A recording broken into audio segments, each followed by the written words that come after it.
Mula sa bulwagang pambalitaan ng UNTV, si Ray Pelayo. Magandang tanghali, ito ang Balita Weekend Edition. Narito ang mga headlines. Operator ng taxi na sangkot sa viral video ng overcharging nakaban na sa NAIA. Paggamit ng single digit sa antas ng kahirapan, prioridad ng Marcos Administration. Dalawang probisyon ng 2024 National Budget, vinito ni Pangulong Ferdinand Marcos Jr. Back channel talks sa pagitan ng China at Pilipinas para maresolba ang West Philippine Sea issue, iminungkahi. Sinuspinde ng MMDA ang pagpapatupad ng number coding scheme ngayong holiday season. Suspendido ang number coding scheme sa darating na Lunes, December 25 at Martes, December 26. Hindi rin ito ipatutupad sa darating na January 1, 2024. Ayon sa MMDA, ang suspension ng number coding scheme ay bahagi ng hakbang ng pamahalaan upang matiyak ang maalwan na paglalakbay ng mga motorista ngayong holiday season. Magbibigay ng libreng toll ang San Miguel Corporation ngayong darating na December 24 to December 25 at December 31 hanggang January 1. Base sa anunsyo ng SMC, ipatutupad ang libreng toll mula alas 10 ng gabi hanggang December 24 hanggang alas 6 ng umaga ng December 25 at alas 10 ng gabi ng December 31 hanggang alas 6 ng umaga ng January 1. Sakop ng libreng toll ang Southern Tagalog Arterial Road, SLEX, Skyway System, NAIA Expressway at PPLEX. Tumaas ng halos 15% ang passenger volume sa Ninoy Aquino International Airport o NAIA. Ayon sa datos ng Manila International Airport Authority o MIAA kahapon, 14% nga mas mataas ang bilang ng mga pasahero kaysa noong nakaraang taon. Nalagpasan din ng NAIA ang estimated passenger nito para sa holiday season na 140,000 at umabot ito ng 141,164 noong December 21. Samantala, nag-ikot din si Transportation Secretary Jaime Bautista sa NAIA Terminal 3 sa Pasay City kahapon upang suriin ang kahandaan ng paaliparan sa gitna ng holiday rush. Tukoy na ng Department of Transportation ang taxi driver na sangkot sa viral video na naniningil ng tig 10,000 piso sa kanyang mga pasahero sa Ninoy Aquino International Airport. Kaugnay nito, nakaban na sa NAIA ang operator ng nasabing taxi upang maiwasan na makapangbiktima pang muli ng mga pasahero. Ito ang balita ni Gladys Tuwari. Kilala na ng Department of Transportation ang driver ng taxi na sangkot sa isang viral video kung saan sinisingil umano nito ng 10,000 pesos ang kanyang mga pasahero mula sa Ninoy Aquino International Airport. Bukod sa driver, tukoy na rin ng DOTR ang operator ng nasabing taxi. Gayunman ayon sa DOTR, hindi pa nila natatagpuan ang nasabing taxi driver at hinihinalang nakalabas na ito ng Metro Manila. Dahil sa insidente, nakaban na o pinagbawalan ng mamasada pa sa NAIA ang nasabing taxi operator. Nakita na namin kung sinong taxi yan, nakita kasi marami na tayong CCTV dito sa airport, and na-identify na natin kung sino yung operator, Kinausap na rin yung operator, kinancel na rin natin yung kanilang permit dito sa NAIA, and na-endorse na rin namin sa LTFRB yung kaso, So ang balita namin, yung driver ay nawawala na or baka bumalik na sa probinsya. Ayon sa DOTR, patuloy na iimbestigahan ng Land Transportation Franchising and Regulatory Board ang insidente upang mapatawan ng kaukulang parusa ang abusadong taxi driver.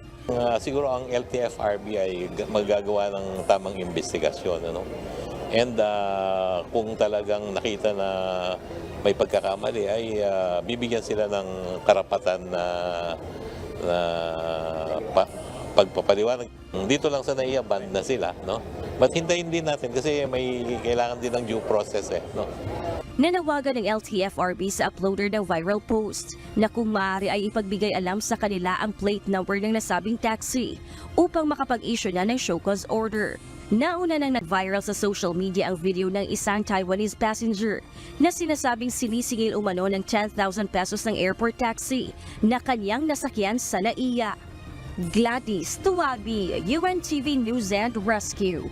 Diyos ang aming sandigan, serbisyo publiko ang aming pinahahalagahan.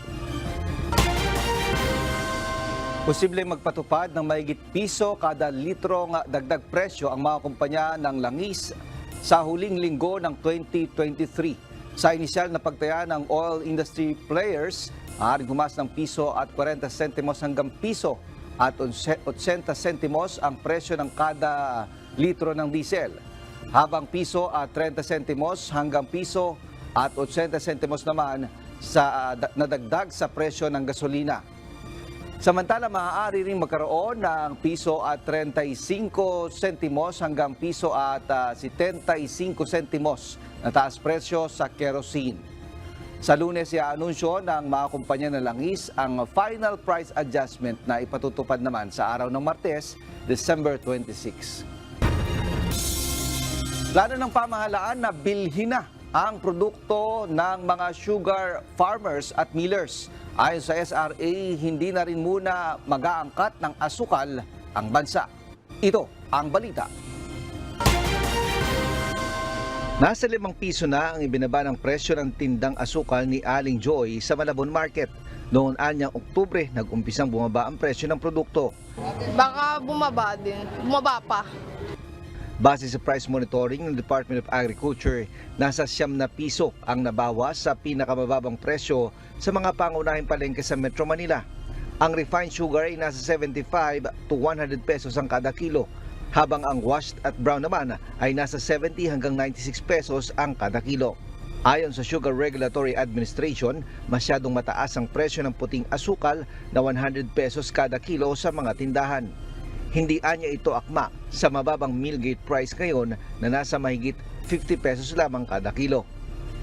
So, yung range, yung dulo niya mataas pa rin. So, there are certain retailers sa market na siguro nakakuha sila ng cheaper sugar from the farm gate. So, yun, binaba din nila yung price. But as a majority po, yung baba ng retail price is rather insignificant compared to the drop of the farm gate price. Plano ngayon ng pamahalaan sa pamamagitan ng ilang ahensya nito na bilhin na lamang ang mga ani ng mga magsasaka para hindi malugi ang mga ito. Iaalok ito direkta sa mga lokal na pamahalaan o kaya naman ay sa mga palengke. Ayon sa SRA, sa parang ito, maraming kamay na dinadaanan ng asukal ang mawawala, kaya inaasahan nilang maibebenta ito sa mas mababang presyo. Bilhin natin yung asukal sa farmer and then ibibenta natin at a better retail price. So this way po, we will give the farmers a better farm gate. At the same time, the consumers and the farmers as well will get a better retail price. So isang plano yan. Plano ring mag-export ng pribadong sektor sa Estados Unidos. Tiniyak naman ng SRA na may sapat na supply ng asukal sa bansa, kaya hindi muna ito aangkat sa ngayon. Iniimbestigahan din ng ahensya kung bakit tumumal ang bentahan ng asukal ngayon. Because of the drop in demand, I feel and as of now, there are no plans of any sugar importation. Sapat po yung supply natin in country. Ray Pelayo, UNTV News and Rescue, Diyos ang aming sandigan, serbisyo publiko ang aming pinahahalagahan. Prioridad ng administrasyon ni Pangulong Ferdinand Marcos Jr. ang pagkamit sa single-digit na antas ng kahirapan sa bansa, ayon kay Socio-Economic Planning Secretary Arsenio Balisacan. Ginawa nito ang pahayag kasunod ng bahagyang pagbaba ng bilang ng mga Pilipinong mga mahihirap sa unang semester ng 2023 batay sa ulat ng Philippine Statistics Authority o PSA. Ito ang balita ni Ros Salicos. Single-digit na poverty level ang target ng administrasyon ni Pangulong Bongbong Marcos Jr. na maabot sa pagtatapos ng termino nito sa taong 2028. Ayon kay Socio-Economic Planning Secretary Arsenio Balisacan, nananatiling ito ang pinagtutuunan ng pansin ng Marcos administration. The Marcos administration remains focused on its priority to substantially reduce poverty to a single-digit level. Ginawa nito ang pahayag matapos na iulat ng Philippine Statistics Authority o PSA na bahagyang bumaba ang poverty incidence sa bansa sa unang quarter ng 2023 kumpara sa naitala noong taong 2021. Naitala ang 22.4% na poverty incidence, mas mababa sa 23.7% sa kaparehong period noong 2021. Katumbas ito ng 25.24 milyon na mga Pilipinong hindi sapat ang kinikita upang tustusan ang pangangailangan sa unang semester ng 2023. Ibig sabihin mula 2021, nasa 900,000 kababayan naman ang naalis sa kahirapan. Ibig sabihin, 164 sa bawat 1,000 pamilya ay matuturing na mahirap noong unang 6 na buwan ng taong 2023. Ayon kay Secretary Balisacan, ang tuluyang pagbubukas ng ekonomiya at pagtatanggal ng lahat ng COVID-19 restrictions noong 2022 ang dahilan upang tuluyang makarecover ang bansa mula sa epekto ng pandemya at mga polisiyang ipinatupad ng pamahalaan dahil sa krisis. Kaya naman ipagpapatuloy ng pamahalaan ang mga inisyatibo upang maiangat ang antas ng pamumuhay ng mga mahihirap na Pilipino. Gaya ng pagdadagdag ng mga trabahong may mataas na kalidad at may mataas na pasahod. Gayon din ang pagkakaroon ng mga polisiyang makapaghihikayat ng mas maraming pamumuhunan, kalakalan at innovation sa bansa. Samantala, nagbigay naman ng commitment si House Speaker Martin Romualdez na patuloy na susuportahan ng Kamara ang mga programa ng PBBM administration upang maiangat ang antas ng pamumuhay ng milyong-milyong mahihirap na mga Pilipino. Sa pamamagitan ito ng pagpupondo sa intervention programs ng pamahalaan. Rosa Licoz, UNTV News and Rescue. Diyos ang aming sandigan, serbisyo publiko ang aming pinahahalagahan. Tuloy-tuloy ang pag-abot ng Department of Social Welfare and Development o DSWD sa mga individual at pamilya na nakatira sa mga lansangan sa Metro Manila. Nasa 603 na individual at 903 na pamilya ang nabigyan ng ayuda ayon sa kanilang pangangailangan sa ilalim ng Oplan Pag-abot ng DSWD. Natulungan din ng mga ito ng pinansyal na sa pamamagitan ng Assistance to Individuals in Crisis Situation o AICS. Sa ngayon ay may kabuuang 1,593 ng mga individual at pamilya na ang sumailalim sa profiling para maisama sa Oplan Pag-abot database system ng kagawaran. As of last weekend, may isang araw tayo na around 270 na mga kababayan nating AITA ang nasagip natin or na-reach out natin, na-process natin at tinulungan natin makabalik sa kanilang bayan, sa Tarlac at sa iba pang lugar sa Central Luzon na may kasamang economic inputs. Panawagan ng DSWD sa publiko, sakali mang may makita ng mga pamilya o individual na nakatira sa lansangan, ay makapag-ugnayan lamang sa DSWD o tumawag sa Oplan Pag-abot Hotline na 893-19141. Muling namahagi ng electric o electronic benefit card transfers o EBT card ang Department of Social Welfare and Development kahapon. Nasa mahigit 400 mahihirap na beneficiaries ang nabigyan nito sa Tondo, Maynila. Ito ang balita ni Harry Ilagan.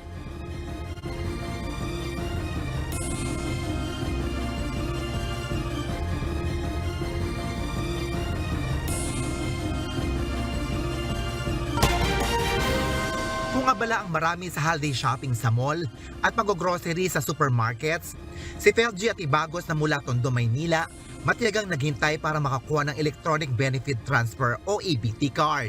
Ito yung mala debit card na may 3,000 pisong laman kada buwan na maaaring ipambili na pagkain sa registered o accredited retailers ng Department of Social Welfare and Development. Kahapon, sa Tondo napili ng DSWD na mamahagi nito.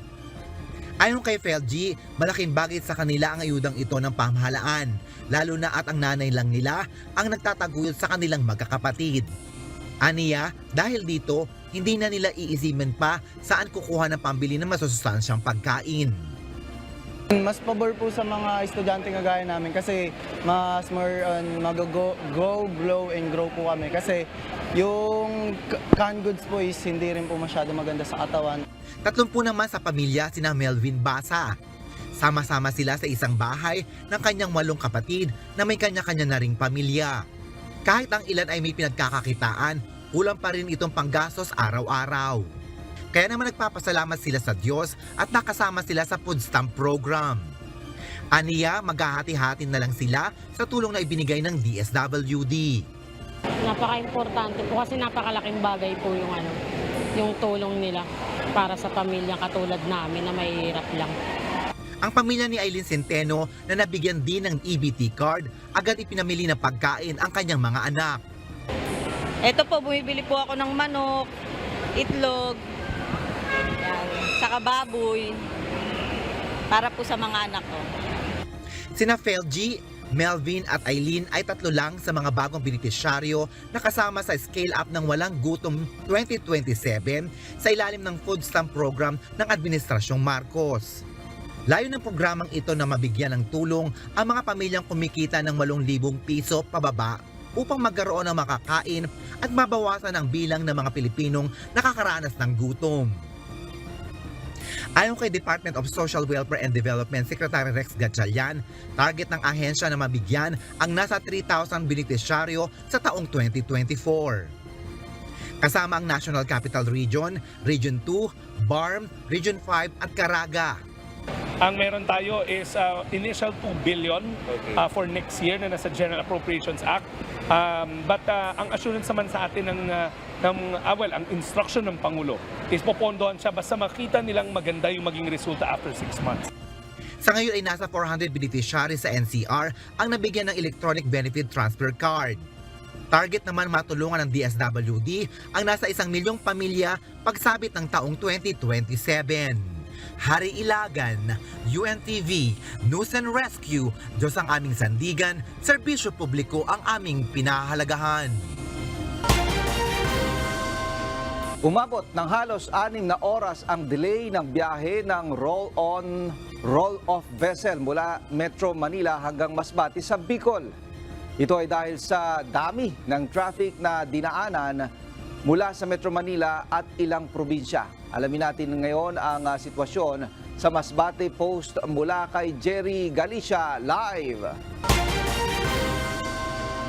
Jerry, kamusta yung sitwasyon sa mga pantalan dyan sa Masbate? Yes, Ray, sa ngayon nga ay dagsa pa rin ang dating ng mga pasaherong umaalis. Partikular dito sa Masbate City Port, nakakita nga natin dito sa ating likuran yung ginagawang random checking ng mga personnel ng PPA dito sa passenger terminal bago pumasok dun sa waiting area at bago sumakay dun sa Ro-Ro vessel. Ray, halos 6 na oras ang delay ng Ro-Ro bus mula Metro Manila patawid ng isla ng Masbate dahil sa naranasan mabigat na daloy ng traffic sa Quezon Province at sa Naga City sa Camarines Sur. Alas 12 ng tanghali umaalis ang Ro-Ro bus sa PITX sa Metro Manila. Inaasang alas 4 ng madaling araw ay nasa Pilar Port na ito. 4 oras naman na biyahe sa karagatan upang makatawid sa isla ng Masbate, pero hanggang ngayon ay wala pa yung na-delay na pampasaherong bus. Sa taya ng Montenegro Shipping Lines, alas 2 pa ng hapon posibleng makarating dito sa Masbate City Port ang roll-on roll-off vessel na sinakyan ng pampasaherong Ro-Ro bus. Napagdala naman ng nasa 2,000 pampasahero o pasahero kada araw ang Pilar Port sa Sorsogon. Ito yung mga pasahero na mula pa sa Metro Manila at karating lalawigan ng Albay at Sorsogon na dumagsa na magsimula ang holiday rush. Nakikita sa litrato na halos puno na ang Ro-Ro vessel na sinasakyan ng mga pasahero. Ang ibang mga pasahero nakatayo na at ang ilan ay nakaupo sa hallway ng barko, makabiyahe lamang patawid sa isla ng Masbate. Samantala, dagsa pa rin ang mga pasahero na umaalis at dumadating dito sa mga pangunahing pantalan dito sa probinsya ng Masbate ngayong weekend. Sa Masbate City Port, pila ang mga pasahero sa passenger terminal na dumadaan sa random checking ng Philippine Ports Authority o PPA personnel. Iniisa-isa ang mga bag ng mga pasahero bago pumasok sa waiting area ng terminal ng Pantalan bago sumakay sa mga sasakyang pandagat. Sa labas naman ng passenger terminal, mahigpit na iniinspeksyon ang ginagawa ng mga kawani ng Philippine Coast Guard o PCG Masbate sa mga bagaheng dala-dala ng mga pasahero. Gamit ang 2 sniffing dog ng PCG K9 unit, sinusuri ang mga baggage bago isakay sa ro-ro vessel upang matiyak na walang anumang ipinagbabawal na kargamento. Katulong pa rin ng PCG ang Maritime Police at PPA Security sa pagmamantinin ng seguridad sa Pantalan. Nakabantay din sa mga barko ang Coast Guard upang matiyak na hindi magkakaroon ng overloading sa biyaheng sasakyang pandagat. Uma-assist din sa mga pasahero ang mga tao ng PCG, lalo na yung mga mababigat na dwagahin dala ng mga pasahero. Naka-standby pa din ang mga personnel ng mga shipping lines dito sa personal terminal o passenger terminal upang ipaalam sa mga pasahero ang oras ng alis ng mga sasakyang pandagat. Kaya nakapagtala na nasa 18,000 ng pasahero na umalis sa mga pantalan sa isla ng Masbate, habang mahigit 1,000 o 11,000 naman ang umalis mula ng maglagay ng helpdesk na PPA at PCG para sa offline biyaheng ayos ng Department of Transportation o DOTR. Yan muna ang balita mula dito sa Masbate City Port. Balik sa iyo, Ray. Maraming salamat, Jerry Galicia. Nag-inspeksyon kahapon si Department of Transportation Secretary Jaime Bautista sa Manila North Port Passenger Terminal. Bagamat maayos naman sa kabuuan ang kanyang assessment sa pagdagsa ng mga pasahero sa terminal, pag-aaralan ng kagawaran ang pagpapalawak ng implementasyon ng Passenger Bill of Rights ng bansa. Samantala, inatasan naman ng Philippine Coast Guard o PCG ang kanilang mga tauhan na iwasan ng overloading at pagsakay ng walang manipesto ngayong panahon ng passenger exodus sa mga pantalan. Ito ang balita ni Ryan Lacanlale. Galing pa ng Kalinga, Apayao ang grupo ni Mang Jolly. 35 silang bumiyahe pauwi ng Palawan ngayong araw. Ang 5 sa kanila nag-eroplano na lang. Dahil naubusan na ng tiket sa barko, naiwan na muna sa Kalinga ang 45 sa kanila at sa December 29 na lang bibiyahe pauwi ng Palawan. Sa Pantalan na sila nagpalipas ng 1 araw dahil nalipat ng schedule ang kanilang biyahe, bunsod ng epekto ng nakaraang bagyong Kabayan. Pag nagutom, maglabas lang, magbili ng pagkain. No choice Tapos tayo magawa. Kaya wala po total, ano lang naman. Isang araw lang naman, okay, kakayanin namin po. Mapisi na lang po. Wala pa nga kami tulog. Magdamag talaga ang biyahe. Si Aljun at kanyang 2 kapatid na uuwi ng Osamis Occidental. 3 araw sa Pantalan bago nakaalis ang kanilang barko. Nasa biyahe na kasi sila pa Maynila nang matanggap ang mensahe ng shipping line na reschedule ang kanilang biyahe. Dahil saktong pamasahe pa uwi at pagkain lang ang kanilang dalang pera, wala silang magawa kundi magtiis na sa Pantalan matulog ng 3 araw. Tapos yung pera namin, ano lang sa pagkain namin, unti-unti. Kasi mahal naman yung bilhin dito eh. Okay lang, ano lang, yung mura lang yung bilhin namin. Tipid lang, para makauwi lang, punta sa probinsya. Ayon sa shipping line, inaanunsyo na nila sa kanilang mga social media account at nagte-text sa mga pasahero kung mayroong delayed schedule. Pakiusap din nila sa mga pasahero na ilagay ang kanilang tamang contact number. Domino effect din daw ang nangyaring pag-adjust ng schedule ng mga barko dahil sa epekto ng nakaraang bagyo. Ang pagbabago po kasi ng schedule natin ay naging resulta po nung domino effect po nung ating bagyong Kabayan. So as soon as it was lifted at nakita po natin kung kailan po mga aalis ang barko, nag-advise naman po tayo sa ating mga pasahero. Ang Philippine Ports Authority namigay ng snacks kahapon sa mga pasahero sa Manila Port Passenger Terminal. Maging sa ibang mga pantalan ay namigay din sila ng libreng lugaw na pamatid gutom ng ating makababayan na sakto lang ang budget pa uwi. Well, dapat siguro nga meal, no. Dapat bigyan natin ng tamang pagkain yung mga pasahero, no. Pero siguro isipin din natin na meron ding limitasyon yung mga ship owners, no. May limitasyon din ang port operators, no. Kaya ang mahihiling ko lang sa ating mga pasahero ay dumating ng tamang oras lang sana, no. Huwag naman masyadong maaga, huwag din late, no. Para mabawasan din yung congestion, no. Isa pa sa daing ng ating mga kababayan ang mataas na bayad sa port assessment fee na umaabot ng mula 50 hanggang 150 pesos kada bagahe. Kaya ang DOTR, re-reviewin daw ito. Pag-aaralan din ng ahensya ang implementasyon ng Passenger Bill of Rights na kung maaari ay maipatupad sa lahat ng uri ng pampublikong transportasyon. Siguro re-reviewin natin yan, no? Tingnan natin kung ito ay affordable, kung masyadong nahihirapan yung ating mga pasahero ay pag-uusapan namin yan sa board ng PPA. Tama. Alam mo, dapat pag-aralan na rin yan, ano, yung Passenger Bill of Rights, dapat it should apply not only to airplane passengers, you know. Dapat yan siguro sa lahat ng transport sectors, no.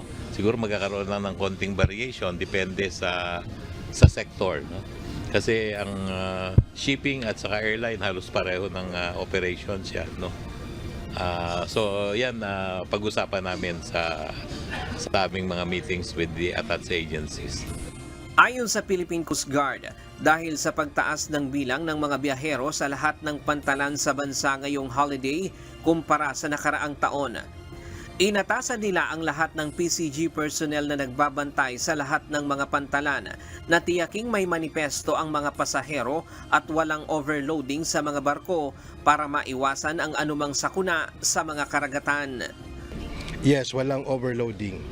Very explicit din yung guidance, lalo na ni Secretary, na dapat lahat ay nasa tamang bilang lang sa authorized number of passengers. At again, dapat lahat nakamanifesto. Ryan Lacanlale, UNTV News and Rescue. Diyos ang aming sandigan, serbisyo publiko ang aming pinahahalagahan. Bago pa man sumapit ang pagpapalit ng taon, nakapagtala na po ang Department of Health ng 4 na firecracker-related injuries o mga biktima ng paputok. Base sa report ng DOH, ang mga biktima ay kinabibilangan ng mga batang lalaki edad 6 hanggang 13 taon.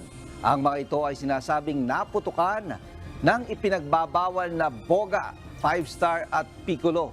Sa isang pahayag, muling nanawagan ng DOH sa pakikipagtulungan ng pulisya ang mga lokal na pamahalaan at national government agencies upang maiwasan na mayroon pang mabiktima ng paputok.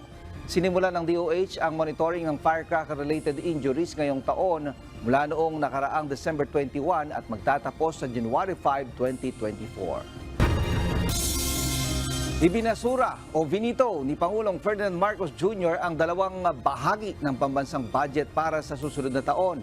Ito ang balita ni JP Nunez.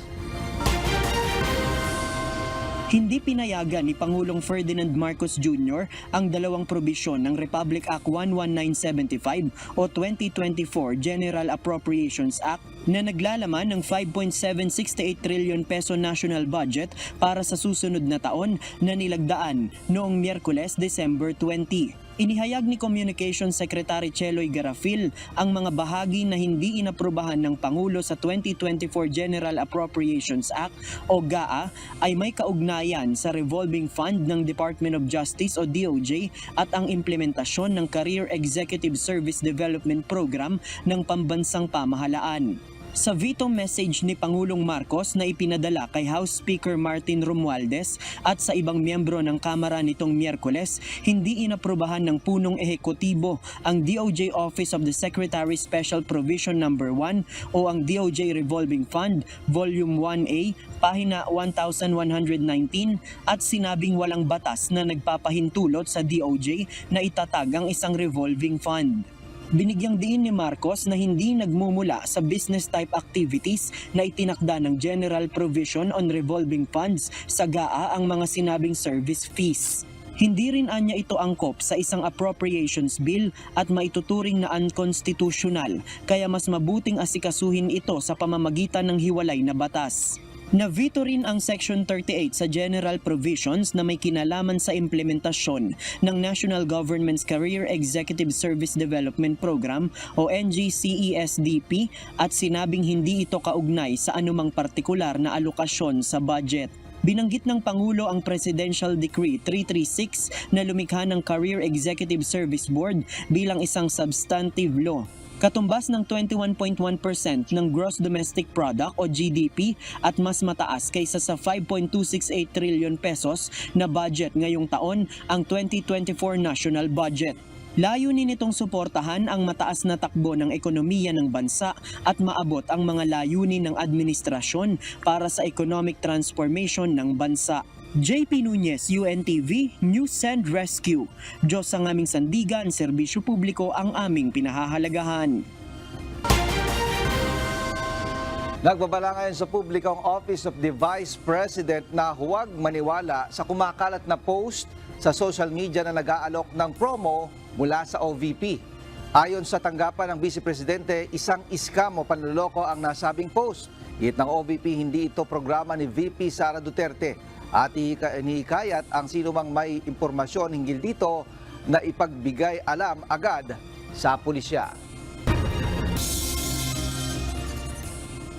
Nakipagkita si Pangulong Ferdinand Marcos Jr. sa dalawang overseas Filipino workers na na-hostage at nakaligtas sa pag-atake ng Hamas sa Israel noong October 7. Si Jimmy Pacheco ang caregiver sa Israel na isa sa na-hostage ng militanteng grupo sa loob ng 40 araw. Napalaya si Pacheco noong November 24 at nakauwi sa Pilipinas mula sa Israel noong December 18. Kinuwento nito ang pag-atake at pagpatay ng Hamas sa kanyang alaga. Si Camila Jesalva naman, isang caregiver na naging instant hero sa Israel matapos na tumangging iwan ang 95-year-old employer sa kasagsagan ng pag-atake ng Hamas. Hinasok ng militanteng grupo ang kanilang kibbutz at tinangay ang kanyang pera na gagamitin sana bilang panggastos sa pagbisita sa Pilipinas. Nailigtas ni Jesalva ang kanyang employer ng Israel Defense Force o IDF.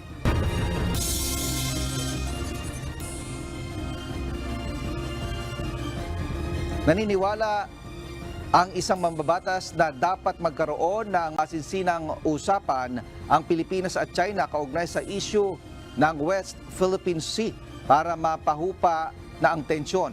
At bukod sa peace at stability, kasama rin anya sa dapat nang mapag-usapan ang eksplorasyon para makakuha ng langis sa West Philippine Sea. Ito ang balita ni Harleen Delgado. Well, ang normal dialogue right now, everything is in front of media. No? So, alam mo, pag nag-negotiate, tapos andyan media, pagalingan tayo eh. No? Patigasan tayo eh. No, but if you do back channeling without external pressure, then we can be more frank and more open, and also more personal on that note. No, and I believe we can resolve many things by just talking quietly. Imbes na sagutan, back-channel talks ang nakikitang solusyon ni Senator Sherwin Gatchalian sa pagitan ng Pilipinas at China para maresolba ang issue sa West Philippine Sea. Anya, wala namang napapala sa nangyayaring batuhan ng salita ng magkabilang panig. Para sa senador, mas mainam na iisang tao na lang ang magsasalita sa issue. May tiwala ng Pangulo, nakakaunawa sa ugali ng China at kayang makapagkumbinsi sa China.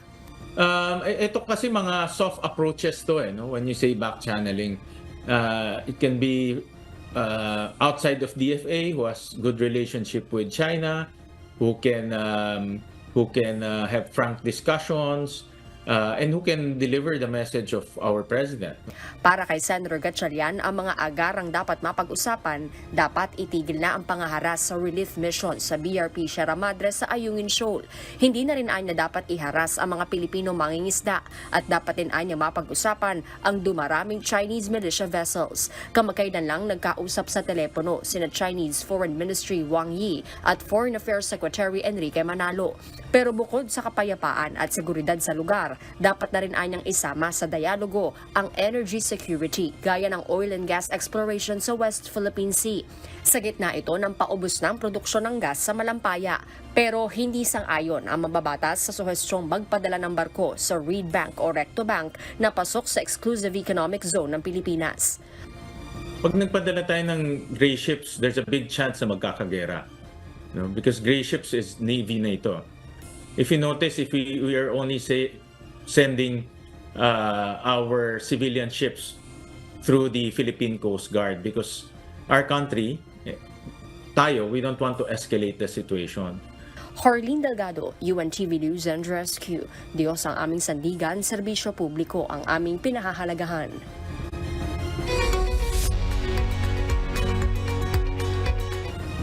Hiniling ng United Nations Security Council ang maigting na paghahatid ng ayuda para sa mga sibilyan sa Gaza kasunod ng ilang araw na negosasyon. Gayunman, hindi nananawagan ang resolusyon ng agarang tigil putukan sa pagitan ng Israel at Hamas. Subalit, maapila ng mga kondisyon para sa pagkakaroon nito.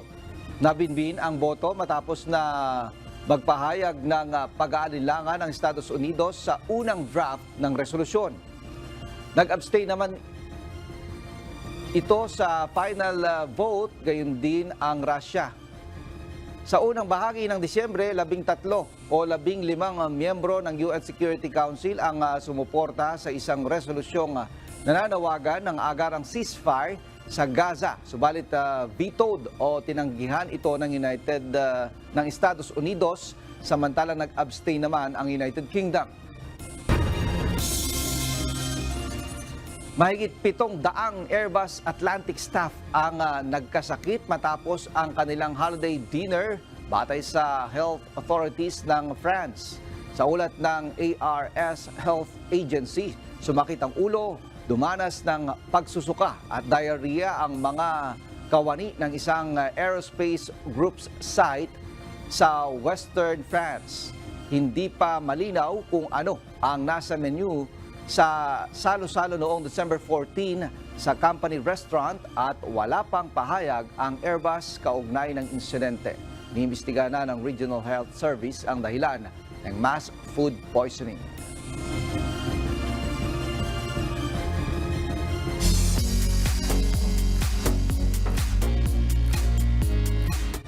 Itinanghal bilang Miss Earth Air 2023 ang pambato ng Pilipinas na si Ilana Marie Aduana. Si Aliana, sa mga nag-stand out ang ganda at performance mula sa 84 na mga kandidatong naglaban-laban para sa beauty pageant. Bukod dito, wagi rin ang kandidata sa Pilipinas, kandidata ng Pilipinas sa Best Bikini Competition. Samantala, kinoronahan naman bilang Miss Earth 2023 si Drita Ziri ng Albania. Miss Earth Water naman ang pambato ng Vietnam habang winner bilang Miss Earth Fire ang kandidata ng Thailand.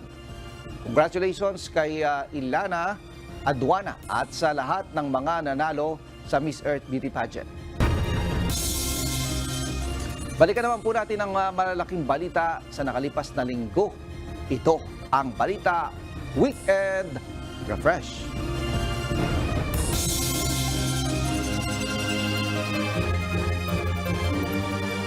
Chinese Ambassador to the Philippines Wang Zilian hindi pa uuwiin ni Pangulong Ferdinand Marcos Jr. sa gitna ng West Philippine Sea issue.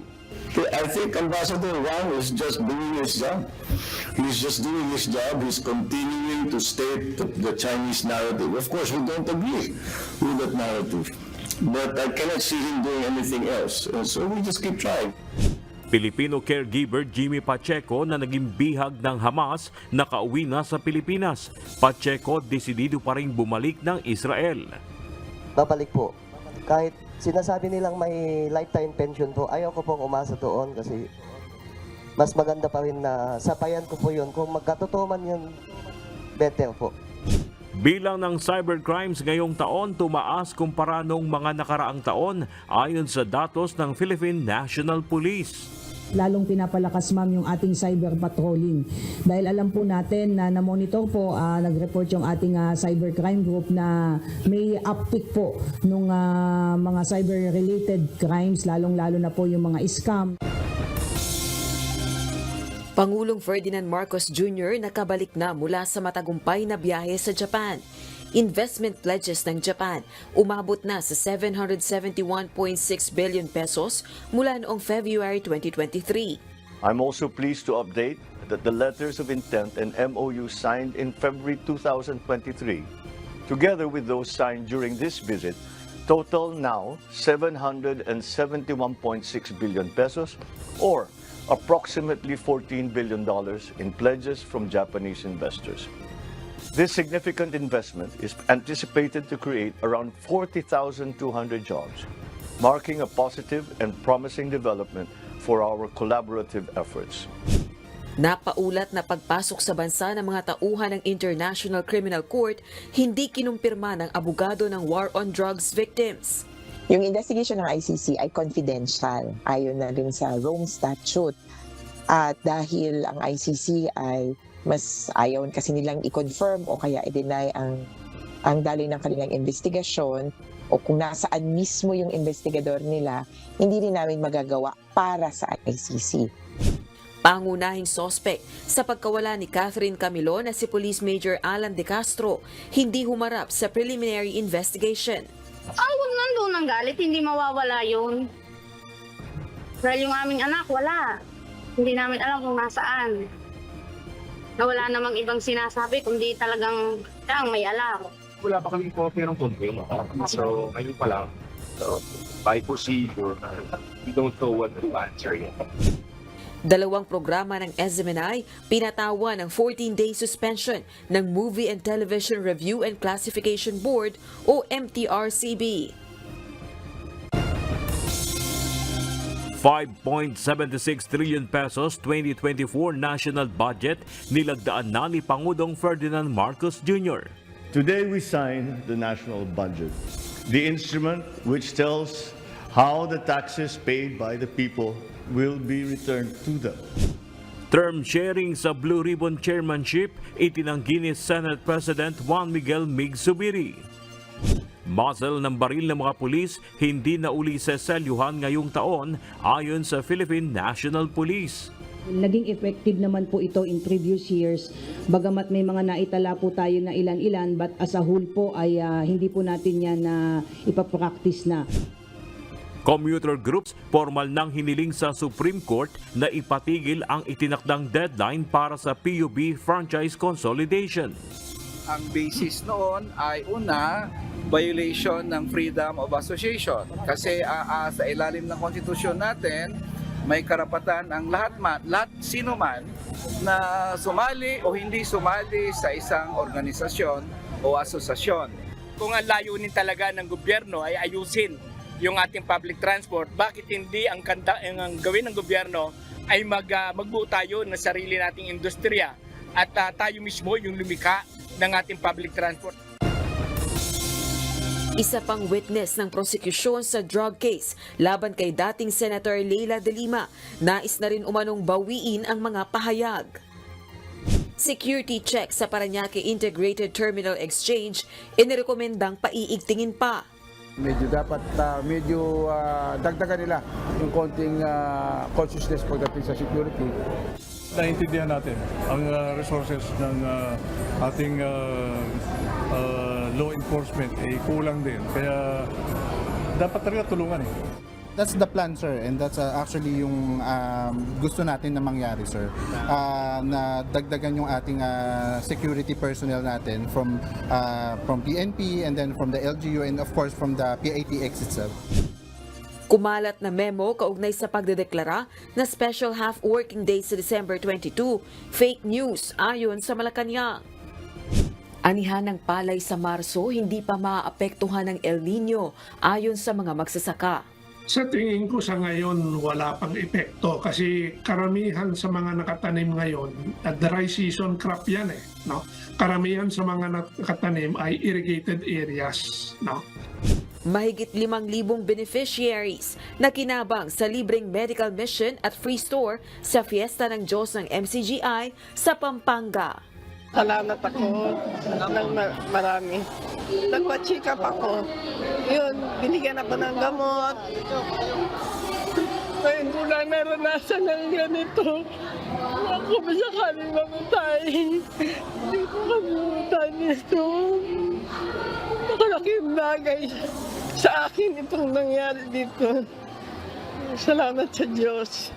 Masaya po kami na galing kahit na po na malayo po kami pinanggalingan, naalis po yung pagod namin dahil sa sobrang saya ng ating Pestang Diyos. Ang ating Brethren Day ay isang pagkakataon na i-apply natin yung ugali na itinuturo sa atin bilang mga Kristiyano.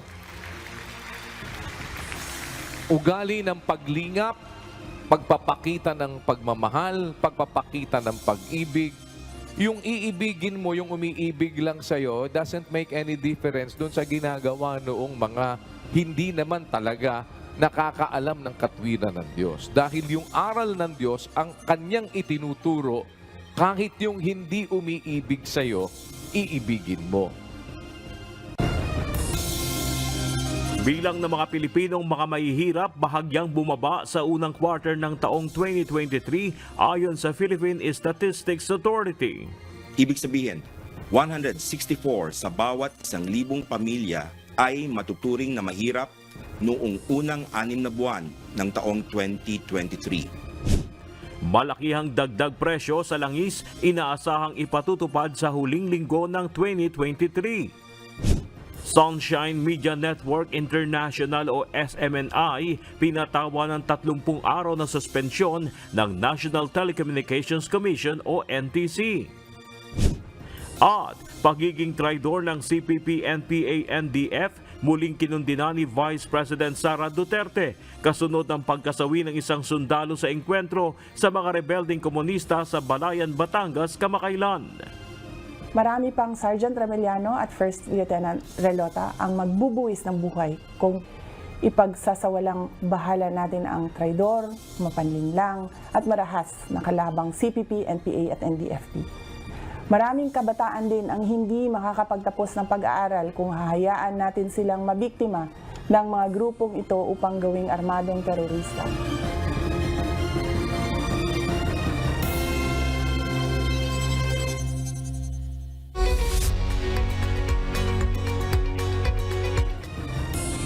Binigyang pagkilala ng Department of Social Welfare and Development ang iba't ibang grupo at individual na patuloy na nakikiisa sa pagtulong ng pamahalaan para maayos na maiparating ang ayuda sa mga kababayan nating nangangailangan. Ito ang balita ni Gladys Tuabi. Taong 2017 nang mangailangan ng mga volunteer ang Department of Social Welfare and Development sa Disaster Preparedness and Response Operation. Ito ay upang tumulong sa pag-iimpake ng family food packs na ipadadala para sa mga naapektuhan ng pananalasa ng Bagyong Urduha at Vinta at sa pagsiklap ng giyera sa Marawi City. Isa ang Members Church of God International MCGI sa mga agad tumugon sa panawagan ng DSWD upang makabahagi at makapagpadala ng volunteers. Mula noon hanggang ngayon, walang tigil ang pakikiisa at pagtulong ng MCGI sa advokasya ng DSWD. Naging regular ng kabahagi ang MCGI sa pagre-repack ng mga relief goods para sa mga kababayan nating mahihirap at biktima ng mga kalamidad.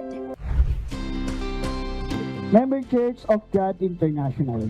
Kaya naman sa pagtatapos ng 2023, isa ang MCGI sa mga grupo na muling binigyang pakilala ng DSWD sa aktibong pakikisa nito sa pamahalaan. We are really very grateful sa we can call them modern day heroes because these people, they would come in spite of their work. Sometimes kahit mga pagod mga yan, if we call them, they would come to us to help us during times of disasters. Palagi every time I ask them, why do you do it? Very simple. Yung act of kindness sa pamamagitan ng pagtulong. It is very important because the only way we can help each other is through these combined efforts to help the Filipino people in times of disaster. Sana wag po kayong magsasawa. Sana wag kayong mapapagod in helping us.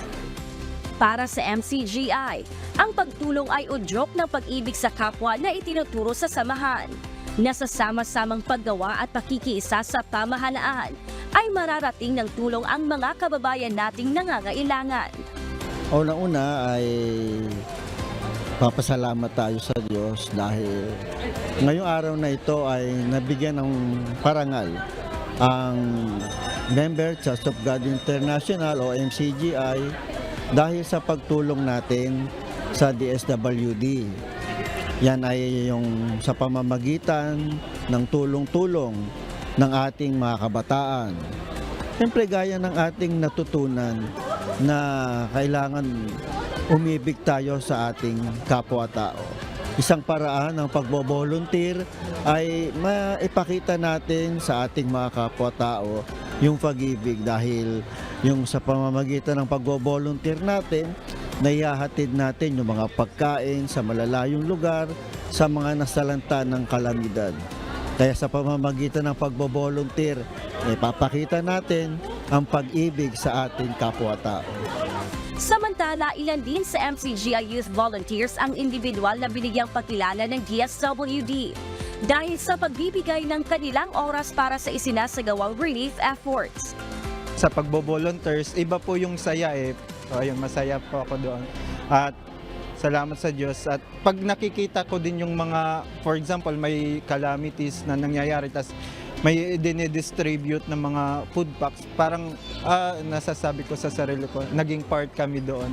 Kaya masaya po sa pakiramdam. At salamat sa Diyos. Marami pong nakikilala doon na mga nagbo-volunteer din like mga PNP, mga nakasalamuha po namin na alos kala mo close kayo kahit na hindi kayo magkakakilala. Ayun po, masarap po sa pakiramdam na kahit nakakapagod doon, nakikita mo sa kanila na yung mga ngiti nila na ganun, masaya pong gumagawa. Napakalaki pong kasayahan po nung halubili mo yung mga ibang mga tao, maliban pa dun sa nakasanayan mo na mas masaya po makagawa at makatulong na mabuti sa kapwa po. Bukod sa MCGI, ilan pang uniform personnel, volunteers at mga grupo ang binigyang pagkilala ng DSWD dahil sa walang sawang pagpapakita ng suporta. Gladys Tuabi, UNTV News and Rescue. Diyos ang aming sandigan, serbisyo publiko ang aming pinahahalagahan. Narito naman ang salita ng Diyos na ating sandigan mula sa aklat ng unang Korinto, Kapitulo 7 at versikulo 32 o 31 na nagsasabi, "At ang mga nagsisi gamit ng sanlibutan ay maging tulad sa hindi nagpapakalabis ng paggamit, sapagkat ang kaasalan ng sanglibutang ito ay lumilipas." At yan ang naging kabuuan ng ating balitaan ngayong araw ng Sabado. Aming nilahad ng buong katapatan kung paano namin nasaksihan. Sa ngalan po ni Kuya Daniel Razon, ako si Ray Pilayo. At dito sa UNTV, Diyos ang aming sandigan, serbisyo publiko ang aming pinahahalagahan. Happy SPBB, MCGI. Salamat sa Diyos at magandang hapon.